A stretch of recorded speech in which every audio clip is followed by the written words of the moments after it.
सोचिए, जिस नौकरी को पाने के लिए लाखों छात्र दिन रात मेहनत करते हैं, अगर वही नौकरी सिस्टम में घूस देकर चलने लगे तो क्या होगा।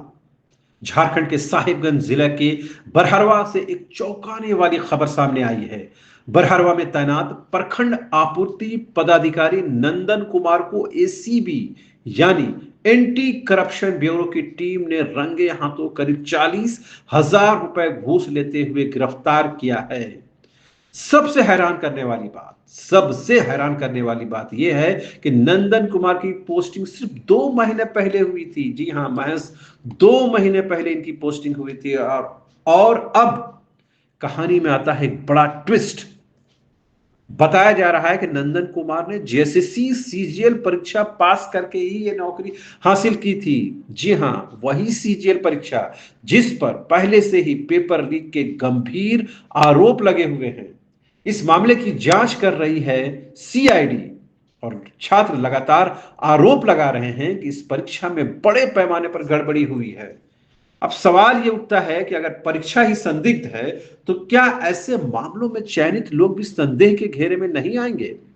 एक तरफ मेहनती छात्र सालों तैयारी करते हैं, दूसरी तरफ कुछ लोग नौकरी पाते ही भ्रष्टाचार में लिप्त हो जाते हैं, शामिल हो जाते हैं। क्या यह सिर्फ एक मामला है या फिर सिस्टम में कहीं गहरी सड़ांध है। नौकरी मिलने के 2 महीने के भीतर ही घूस लेते पकड़ा जाना और उस नौकरी पर भी पेपर लीक का आरोप, यह सिर्फ एक खबर नहीं है बल्कि पूरे सिस्टम पर उठता हुआ बड़ा सवाल है। क्या मेहनत हार रही है और सीटिंग जीत रही है। सोचिए, जिस नौकरी को पाने के लिए लाखों छात्र दिन रात मेहनत करते हैं, अगर वही नौकरी सिस्टम में घूस देकर चलने लगे तो क्या होगा। झारखंड के साहिबगंज जिले के बरहरवा से एक चौंकाने वाली खबर सामने आई है। बरहरवा में तैनात प्रखंड आपूर्ति पदाधिकारी नंदन कुमार को एसीबी यानी एंटी करप्शन ब्यूरो की टीम ने रंगे हाथों करीब 40,000 रुपए घूस लेते हुए गिरफ्तार किया है। सबसे हैरान करने वाली बात यह है कि नंदन कुमार की पोस्टिंग सिर्फ 2 महीने पहले हुई थी। जी हां, महज 2 महीने पहले इनकी पोस्टिंग हुई थी। और अब कहानी में आता है एक बड़ा ट्विस्ट।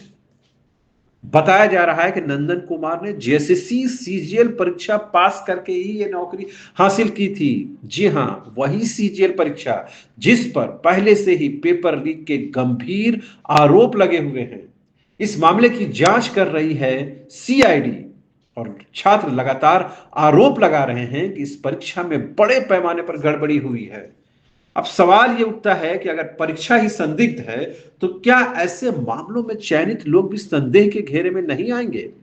एक तरफ मेहनती छात्र सालों तैयारी करते हैं, दूसरी तरफ कुछ लोग नौकरी पाते ही भ्रष्टाचार में लिप्त हो जाते हैं, शामिल हो जाते हैं। क्या यह सिर्फ एक मामला है या फिर सिस्टम में कहीं गहरी सड़ांध है। नौकरी मिलने के 2 महीने के भीतर ही घूस लेते पकड़ा जाना और उस नौकरी पर भी पेपर लीक का आरोप, यह सिर्फ एक खबर नहीं है बल्कि पूरे सिस्टम पर उठता हुआ बड़ा सवाल है। क्या मेहनत हार रही है और सीटिंग जीत रही है।